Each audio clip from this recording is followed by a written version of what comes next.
Hi, everyone, and welcome to this webinar on how to keep your brand ambassadors activated on social media. Uh, my name is Stefan. I'm working as a customer success manager for Apostal, and I've been implementing brand ambassador programs for 5 years now within multiple companies. And today I want to give you some advice on how to keep them activated with practical tips, and we'll look into some science on how to activate brand ambassadors for your program.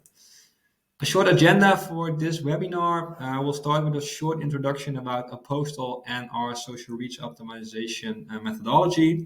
Then we'll look into the science part of activation, and we'll do the 10 tips to keep your brand ambassadors activated. So real practical tips that you can use yourself in your own company. And we'll end with some client examples. So those are examples of our clients that have been boosting their brand ambassador programs with incentives, with the leaderboards. And I want to show you some examples of how they boosted their program with really original examples. Finally, we'll end with a short overview of our SRO program. So this could be really interesting for companies that really want to start with brand ambassadors. And I want to give you a brief overview of how our program works to see if that fits your company, for example. But first, let's start with the introduction. Apostal is a employee advocacy platform, brand advocacy platform. And what we've seen is that there's a movement within marketing organizations and departments that are trying to include brand ambassadors in their social media strategies to turn into marketing organizations. So basically, this means that you can use everyone within your organization and use their channels to communicate your message from your company. It's really easy. You can ask them to become brand ambassador of your organization. And we've created a new marketing category, which basically means that it's social reach optimization. So we all know the search engine optimization, for example, and this would be social reach optimization. So how can you improve your reach of your own company, including brand ambassadors in all of the layers of your organization? So it doesn't have to be only management, for example. It could also be regular employees, could be regular dealers, could be regular franchisees who can really contribute to boost your brand reputation, for example. So how can you do this? We've designed our own program or tool platform for that to really boost and activate employees, dealers, and franchisees. And therefore, we also know how to keep them activated. And that's why we're giving you these tips today. Now, first, let's look into some science on how to activate people in general, but also your brand ambassadors in this case. I first want to look at the BJ Fogg behavior model.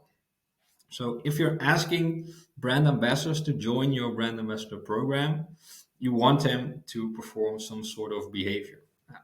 The behavior in this case will be you want them to share content on their personal channels, which might seem difficult for some people. So if we look at the behavior model of BJ Fogg, he says that behavior means basically three things at the same time.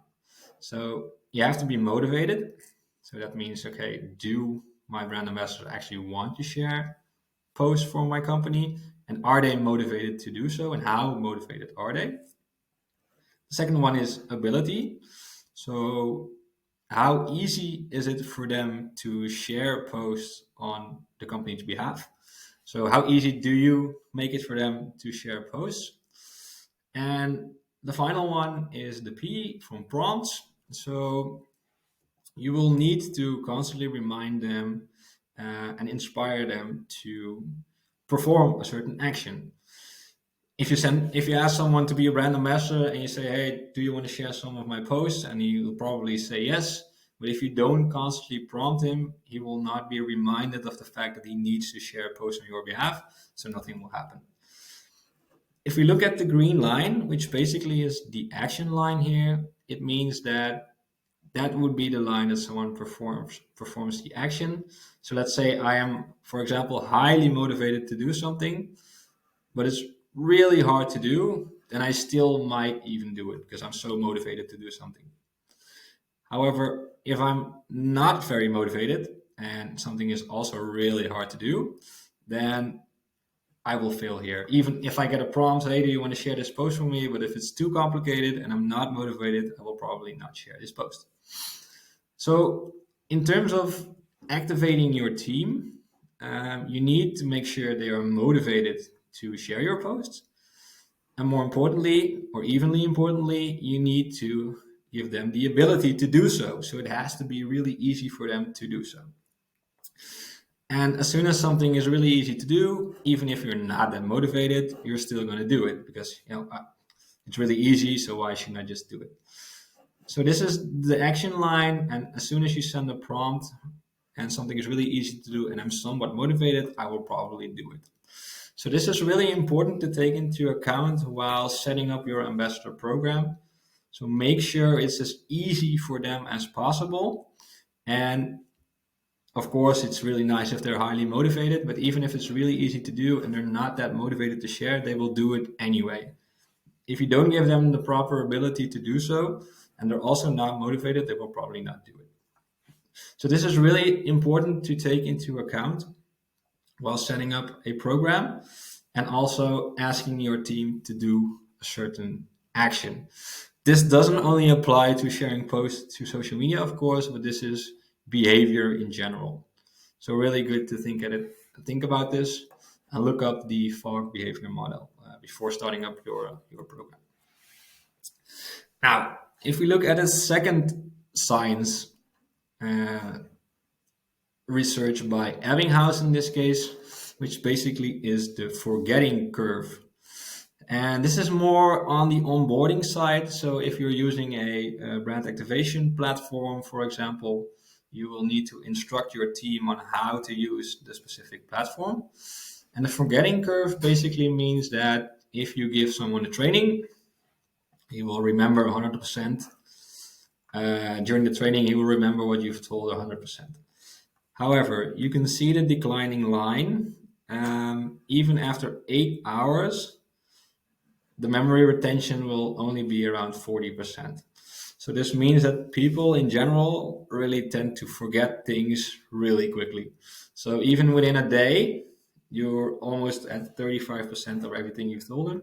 Someone will still remember actively.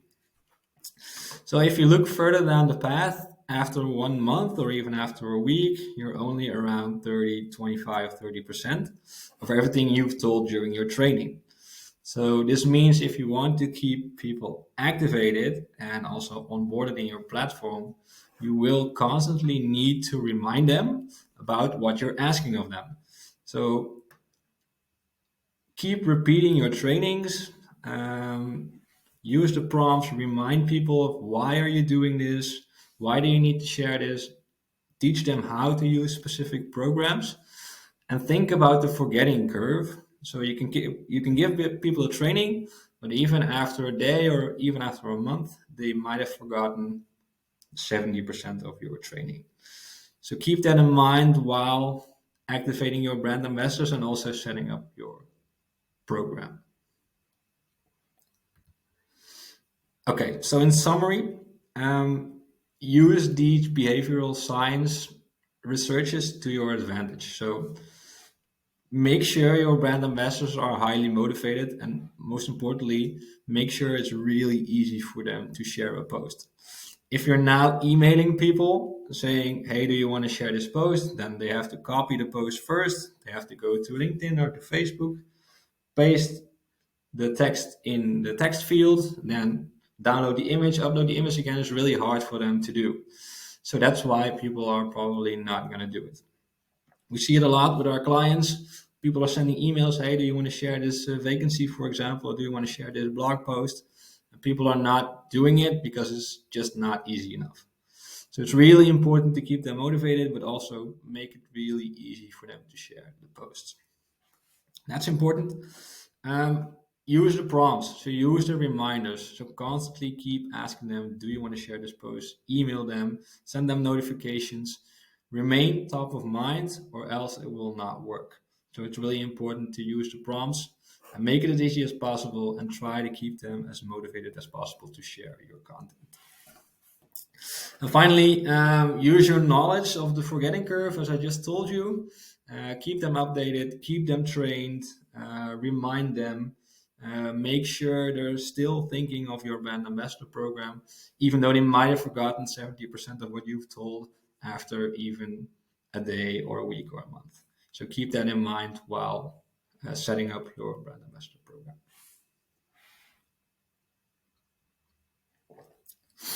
Now, on to the 10 practical tips that we have created to boost your brand ambassador program. The first one is a personal invite.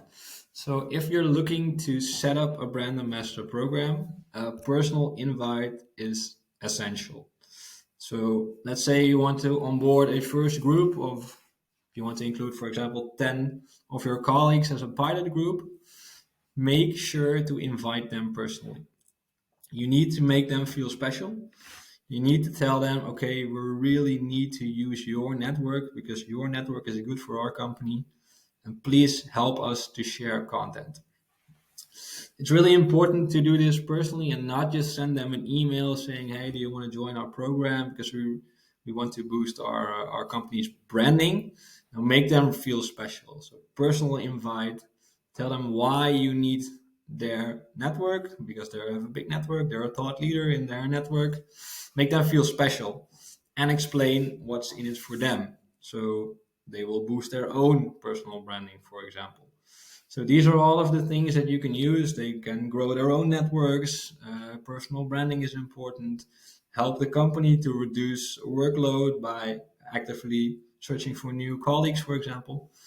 So explain them why you are starting this ambassador program, make them feel special, and explain them that their network is really important.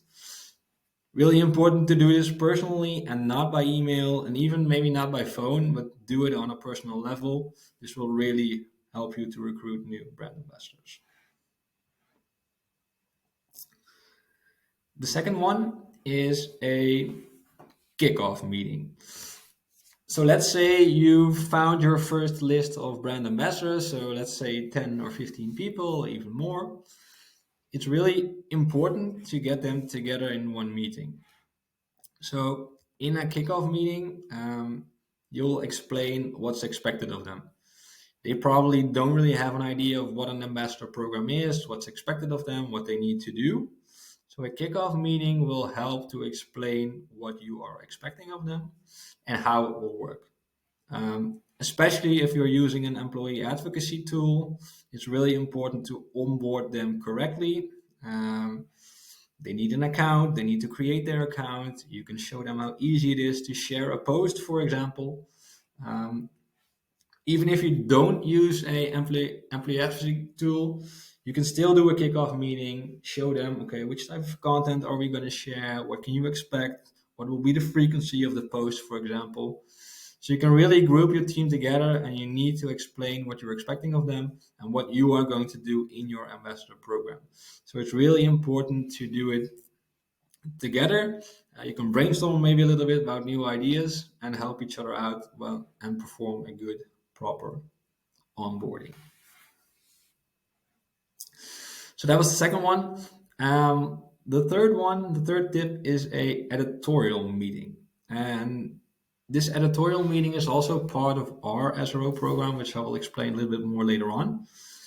And in the editorial meeting, you will discuss with your team how well your brand ambassador program is going. So remember the forgetting curve. After a month, people, let's say you do a kickoff meeting. After a month, 70% of your brand ambassadors will have forgotten about what you've told during the kickoff meeting. They might even not know how the ambassador program works again. So you need to do these editorial meetings at least once per month. Get everyone together or get a select group together and make sure you discuss the progress of your brand ambassador program. Show them the results, show them which posts are working best, what are great examples, and brainstorm for new ideas. So let them open their calendar, for example, see what's coming. Maybe there's a new event, maybe there's a new client that started, and show them which type of content you want to use in the upcoming month. This will also boost their forgetting curve because they're all together. They get reminded of the ambassador program. Oh, yeah, I need to share these posts. That's right. So then you can really remind them of the program and do this on a monthly basis and keep boosting that forgetting curve to make sure they're not going down low all the way. So, really important to do these editorial meetings. Okay, number 4, leaderboard and incentives. Um, so this is really important. You probably do need an employee advocacy tool for this, but basically you need to reward your team for their performance. If people are sharing on your company's behalf on their personal accounts, it's a really good idea to reward them for it. It's something they do on their own accounts. They don't have to do it, but they're doing it to help your company. So it's really important to do some sort of rewarding for that. So make sure you think of a reward before starting up your brand ambassador program. Even if you started already, it's a good idea to think about, okay, what would be a nice reward for my team? You can do it on an individual level. You can do it, for example, on a team level. So let's say we shared 200 posts together. Let's do a donation to a charity, for example. Could be one of a team performance reward. On an individual level, you can think about a bottle of wine or maybe uh, going out to dinner sometime on the company's charge. So those are all options you can think about to do rewards. I will give you some more examples later on what our clients did to boost their programs, and you can see what type of rewards you can think about, for example. So really important to think about it. If you use an employee advocacy tool, then probably there will be a gamification suite in there that will manage, okay, how many points did a certain ambassador get? And you can really easily see which ambassador is the best performing and to reward them accordingly. Um, in the end, everyone wants to win. And therefore, you can make it a little bit more fun, not only sharing on the company's behalf, but also get the fun factor in there and try to make it a little bit of a competition internally and then reward them for the best, for being the best brand ambassador in this case. So, really good idea, and it's quite easy to implement. So, I would really advise you to do this when starting up or when boosting your brand ambassador program. Okay, number 5, use internal influencers. So basically, it's really important to use like important stakeholders within your company to boost your brand ambassador program. For example, I would always include a management team to be one of the sharing brand ambassadors. First of all, they have big networks, of course, but they're also an example for the rest of the company. So if you want colleagues to join, for example, and the management team is giving a good example, setting a good example by sharing themselves, getting a lot of engagement online, it could really help to boost your brand ambassador program. And especially for the regular colleagues that maybe look up a little bit to the management team. And if they are setting the good example, it will really be easy to activate them as well. A second thing that a lot of companies are doing, for example, especially when starting up a brand ambassador program, is recording a video with the CEO or someone from the higher management and let them explain why you are doing this as a company and why it's really important for brand ambassadors to use their own accounts to promote the company. So that could really help to activate and to boost your brand ambassador program. The same goes for maybe team leads or managers. You can easily ask them to activate their team. They probably know who's being active on social media already, who might need some extra help, and they can do their daily meetings or weekly meetings. They can keep promoting your brand ambassador program and ask people to contribute. Also, new colleagues that are joining, for example, they can link you to them. So, really important to include the management, include the internal stakeholders here, or internal influencers, to boost your program and ask them to join and ask them to promote your brand ambassador program within their respective teams. Okay, number 6, e-learning program for improved adoption. So this one might be a little bit harder to do than the other tips that I've given, but it's really important, especially if you have a big brand ambassador program, to include some sort of e-learning program to also make it easy for yourself. You don't want to keep explaining the program on an individual level all the time. So you want to avoid your repetitive tasks and try to easily onboard new team members and activate them. Um, Generally, if we look at the clients that we have, the knowledge level of a regular colleague on social media and posting and the algorithm is most likely quite low. So an e-learning program could really help to boost their knowledge level as well. So that basically means that you can record a couple of videos saying, okay, why it's important that we're doing this. How does the algorithm work? Do I need to like? Do I need to comment? Do I need to share? In doing so, and also improving their knowledge level, they will also learn, of course, and they will be more motivated to use LinkedIn, for example, or Facebook to their own advantage. And it could really help to boost your program. So, of course, it's always a little bit of work to create an e-learning program yourself. Recording videos, of course, is quite easy nowadays. You don't really need a professional studio, but you can record the videos yourself. Maybe even with a mobile phone, doesn't really matter as long as you can use the knowledge that you have and transfer it to your own colleagues. So really important to do. It takes a little bit more time, of course, but in the end, it's definitely worth it. We've created our own social reach optimization course, as you can see here, and we're using this to onboard basically every colleague that starts in one of our brand ambassador programs, and it really helps them to get up to speed way quicker than me or my colleagues explaining everything on an individual level, for example. So really nice to do. If you want to have some examples of how we created our e-learning course, please contact me. I will happily show you some of our videos, for example. Okay, number 7, explain what's in it for them. Really important. So especially when beginning, but also if you're already active with your brand ambassador program, you need to explain what's in it for them. So why do they need to use their personal channels for the company's benefit?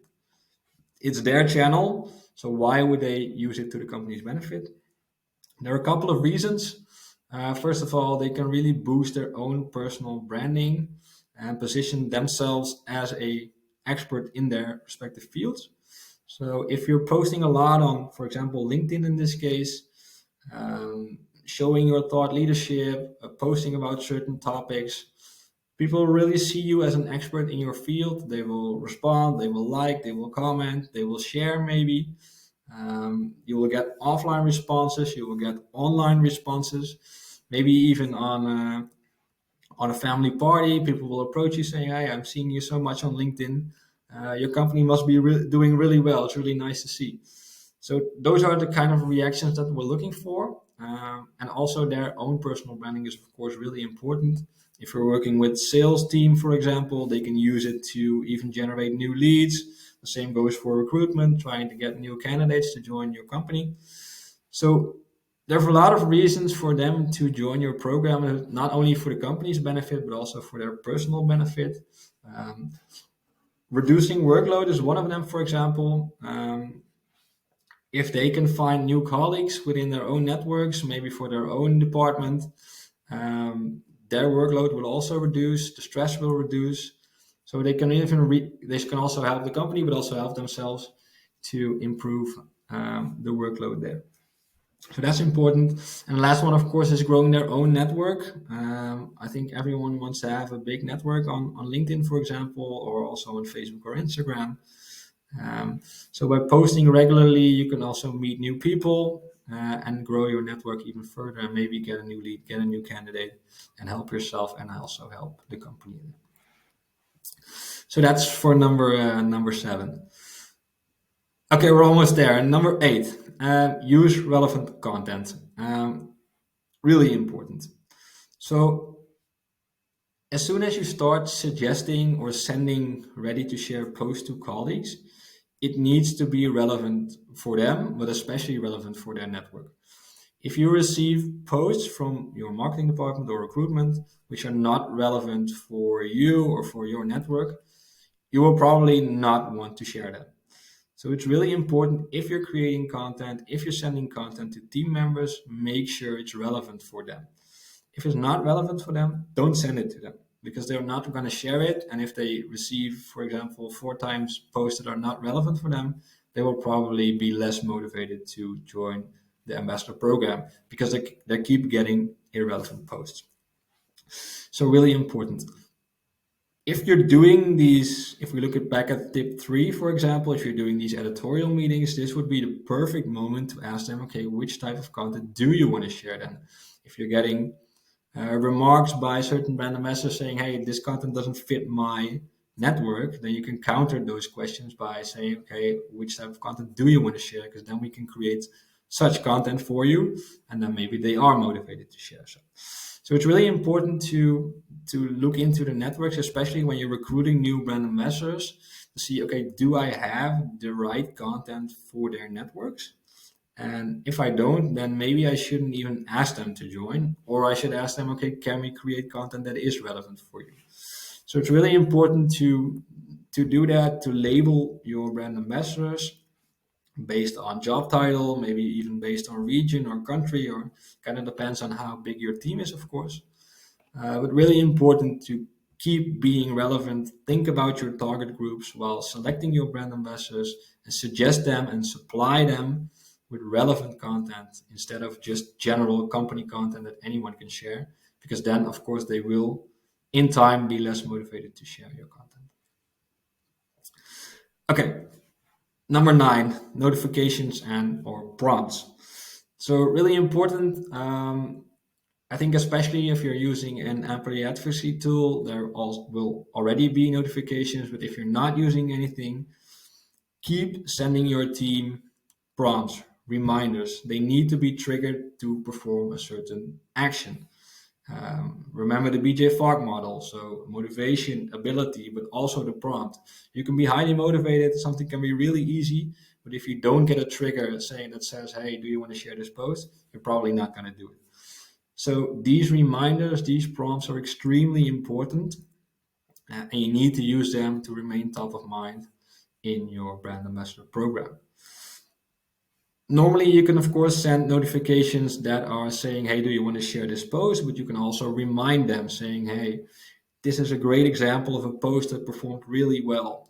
We're looking for new ideas or potential ideas similar to this. And you can ask them to, or inspire them with these examples, and ask them to contribute to your own ambassador program, for example, with coming up with these potential ideas.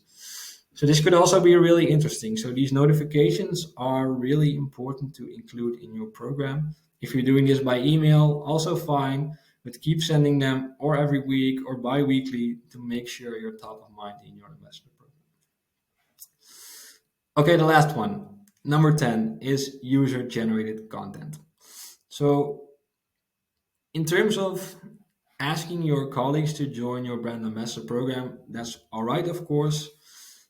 What we've seen over the last couple of years is that authentic content is working really well on social media channels. Doesn't matter if it's LinkedIn, Facebook, Instagram, or Twitter, personal content just works. Not everyone wants to share the marketing content, great videos.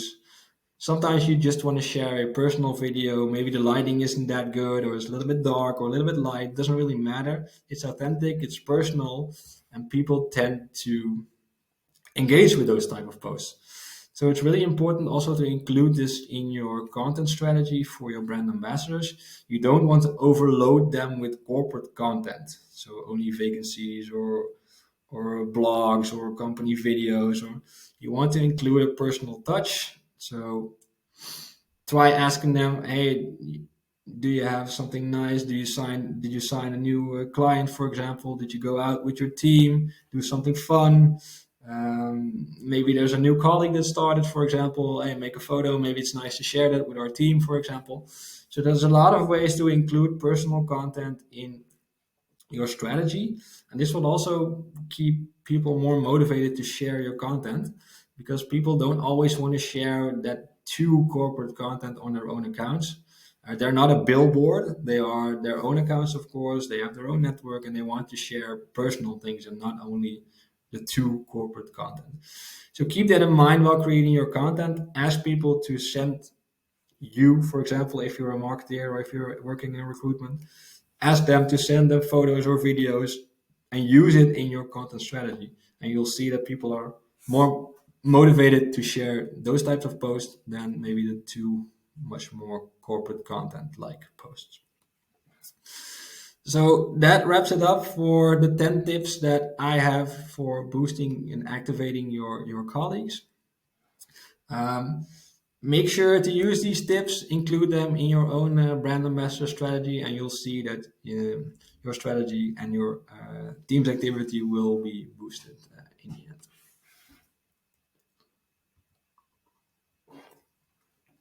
Okay, now let's look at some client examples that we've had. I have 3 examples here in the webinar.